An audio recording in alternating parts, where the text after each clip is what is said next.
Well, we got the old Chevy rescuing the new Chevy. Tell you why in a minute here. Welcome back, everybody. David Shepard here on the Humble Hotshot channel with yet another service call, some more mobile mechanic work for you guys today on a 2022 Chevy Silverado. It is the 5.3 liter, and it had a failure, starting to be a pretty common failure on these newer Chevy pickups. So I'm going to show you the problem, show you the fix, and actually give you a whole kind of how-to video today right after a word of scripture, as always. So today I want to share Proverbs 14 verse 29, which says, "Whoever is slow to anger has great understanding, but one with a hasty temper exalts folly." So just a call to be slow to anger, not to have that hasty, hot temper that so many of us, especially men, but really all of us can struggle with. And I know I really used to struggle with, and praise God, he's delivering me from that and making me more like him in that God is slow to anger. So hope that helps you guys, or at least just gives you something to think about the next time somebody cuts you off in traffic or does something that might ignite that hasty temper. But it's definitely the path of wisdom and understanding to suppress those thoughts and sometimes swallow our pride a little bit and just not be so quick to anger and have mercy on other people, as God is so very merciful to us. So thanks for listening, guys. Now I'm going to jump right into, like I said, this 2022 Silverado. Customer complained of an engine noise, and we thought it was something on the belt drive accessory pulley, and then we found out it was actually the water pump on this. So the water pump itself didn't really fail, but the pulley, I'll show you guys better once I get it out, but right there where that center hub, you can see the rust mark, where the center hub attaches to this steel pulley here, that failed. So this hub is spinning, but the pulley is not spinning, and in turn the water pump is not turning and cooling the truck. So that pulley cannot be replaced in itself.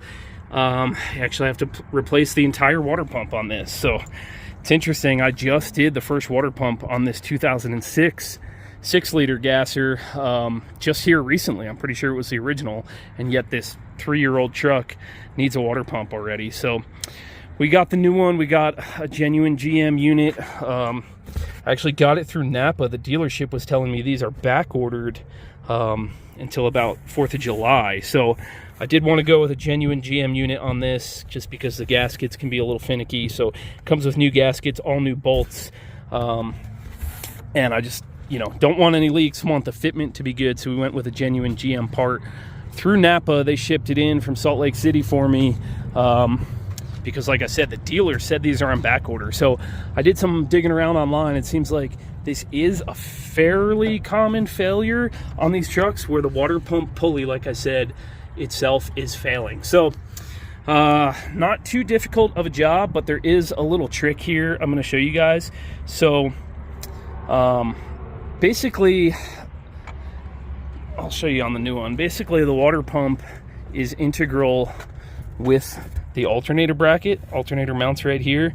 So in order to get these alternator bolts out, the fan shroud is in the way. And to remove the fan shroud, it's actually quite a bit of work. Not too bad, but got to remove a bunch of lines and basically everything that's fastened to the fan shroud. And you guys know those plastic retainers can be just a little fragile, and rather than messing with that, what I'm going to do is remove the water pump and alternator together, remove this as a unit. So disconnect the wiring and of course the belt, and remove this as a unit. You could do that by just unbolting your throttle body.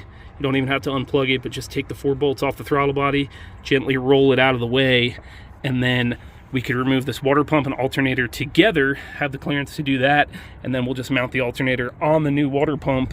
And that way we don't have to remove the fan shroud or really anything additional. So it just adds the additional work of removing the throttle body, which again is just 4 bolts. So I definitely think that's the way to go. We'll see once I get into it if that is in fact the case, and I'll bring you guys along with me. So I did just get started just by removing the air box, your 2 hose clamps here, very simple, and then your 1 quick disconnect for the breather there.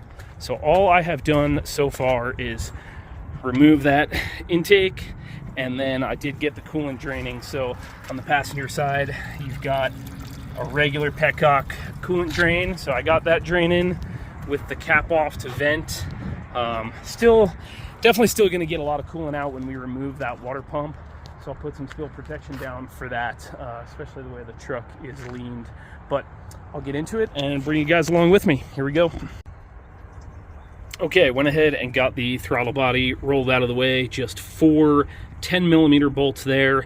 And then we're going to remove these belts. Now, these are stretch fit belts, or some say one-time use belts, because they're stretched on. There is no belt tensioner on these newer Chevys. So there's a method to get them off, and then a method, pretty much the same method to get them on. We're going to get some protection in there.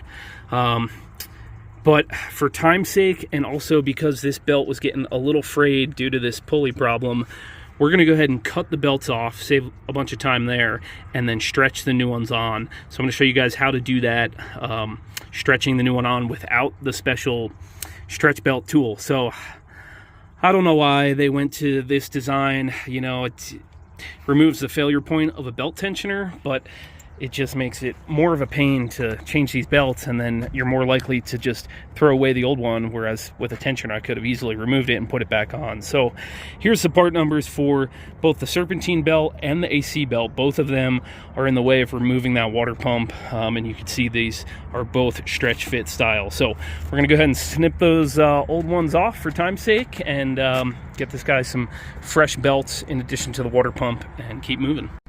All right, got the main serpentine belt snipped off there, and went ahead and disconnected the alternator. So first, definitely disconnect your battery here. You might want to do that very first from the start, once the vehicle's in position. Just working around the belt and pulleys, you don't want any risk of someone starting the vehicle or hitting the key or something. So disconnect your battery definitely before you get to the alternator step here. So we disconnected the low voltage plug. It does have that red safety clip, so move that clip upward, and then you can depress the tab on the back and remove it right here. Sorry, right here. Tuck that out of the way, and then there's one 10mm bolt holding this bracket for the wiring harness. Remove that, so we're just going to tuck it out of the way, and then your big lead, positive lead, off the alternator. It's actually this plastic nut. It's a 17mm. And it's got a protective cover and nut built in. I'll show you. I just got it threaded back on for now, but that is the alternator nut. Plastic hex head on there. So 17mm for that. Low voltage plug, like I said, and this little bracket is just one 10mm bolt there. So now the alternator's disconnected, and it could come out with this water pump. All right, we're getting close to yanking this water pump out. Got all the hoses disconnected. You've got 1, 2 here, and then 3 on this side. Your big lower radiator hose, and 2 heater core hoses as well. So got all 5 hoses out of there, all just regular squeeze clamps, thankfully. So that's pretty easy. You also have a coolant temperature sensor right here. Where'd I tuck that out of the way? So this harness style, again, you slide this white lock upward, and then you could squeeze. I will say both the alternator and the temp sensor were just kind of stuck on there. They got a good weather pack seal, and I actually had to gently coax them off with some pliers. So be careful not to break those, but just know they might have a little stiction going on. And then we started removing all the bolts as well. So for the bolt locations, always reference your new part. And if you do get a GM water pump here, it comes with the gaskets in place and all new bolts as well. So there's 1, 2, 3 on each water pump, water jacket outlet. 1, 2, 3 here, and then there's 2 more, one right under the thermostat housing, and then one way down lower. So let's see, 3, 6, 8 in total, and then these 2 hold the alternator in place. So even though it comes with new bolts, just out of habit, I always like to lay my bolts out the way they came out. And that very bottom one, that one that extends down low down there, I actually went ahead and removed the stud. I'm hoping, I haven't cut off the AC belt yet. I'm hoping, or at least would like to know, whether we replace it or not, if you really need to. So that one kind of leg of the water pump goes down there, and that's where that stud is. I decided to remove the stud so that the water pump doesn't have to come all the way forward to clear that stud. It can just hopefully come straight up now. So I'm going to try it that way. I'll let you know. And if that is the case, these are all 13 millimeter, and then there's a 13 nut. It's right here for that one. And then the end of this stud, you could get on there with a 5 millimeter 6-point socket to actually crank the stud all the way out. So just about ready to yank this pump out, and we'll show you what's next. All right, you guys, finally got this whole water pump with alternator assembly out of the truck. It was a bit of a bear, I gotta say. Struggled for quite a while here. Loosening the AC compressor that basically pinches the water pump to the engine block. So you do in fact have to remove that AC belt, and then the 2 bolts holding the AC compressor, you're going to want to get them completely out so that this can get out of the way, because it, you know, there's a bolt that goes through the AC compressor, through the water pump and into the block, and it was just pinched really tight in there. So even with all the bolts out, I was having trouble wrestling that pump out of there. And I'm going to try to show you, although it's buried. Yeah, right back. Bear with me here. Right back there, there's a sleeve on the back of that AC compressor.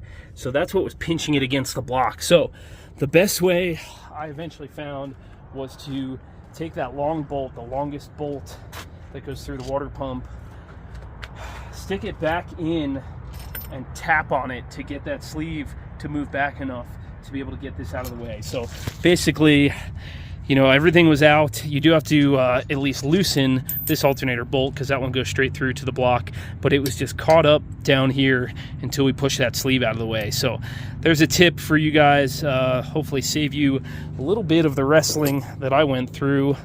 I did wind up removing the skid plate, not totally necessary, mostly because I dropped a socket down there and wanted to retrieve it, but that also gave me a better view of what was going on with the AC compressor bolts and, you know, water pump / AC compressor bolts, shared bolts. I was able to see better from down in there. So hope that info helps you guys. It's just really hard to see. Those are the lowest bolts on the pump there, but got that out of the way. So we're going to come in, get these gasket surfaces all cleaned up, and then we'll be on to reassembly. Okay, it is quite a bit later. I struggled getting the new pump just into position. I'll show you on this one. No, it's buried down in there, but struggled getting that new pump into position, mostly getting the AC compressor around the bottom of that water pump. So just either the new pump was that little bit thicker or just didn't want to line up. So that's going to be a struggle, just so you know. Just use patience. Like I said before, you got to tap that little spacer, that nutsert on the back of the AC compressor, tap that out to create as much room as possible. But finally got it in there with some patience. And now we got the new pump installed, got all the bolts tightened up with the alternator, of course. So now it's just reassembly, putting your hoses back on, putting your belts back on. Stretch fit belt, you either need the belt tool or you could use some zip ties and stretch it around there, but there's plenty of videos on that. Otherwise, we're just reversing the process to put this all back together, fill it back up with the Dex Cool coolant, burp your cooling system, check for leaks, and you should be good to go. So not going to film the rest of this. It's getting late and I just got to get it done, unfortunately, but hope this gives you guys some insight into tuning a water pump on these newer Silverados. And it's definitely a patience game. It's kind of tough lining everything up. Took me longer than I thought, especially with those 2 AC compressor bolts down low. Those are going to be the challenge. But take your time, apply that verse that we heard today of not being quick to anger, but maintain your cool. Step away if you need to, come back, and should be able to get her done. So thanks for watching, guys. Comment any questions down below. I will answer the questions, but like I said, we're just reversing the process now, so I'm not going to film anymore. But thanks for watching, guys. God bless you. Subscribe if you want to see some more automotive content, and I'll catch you on the next one. Thanks.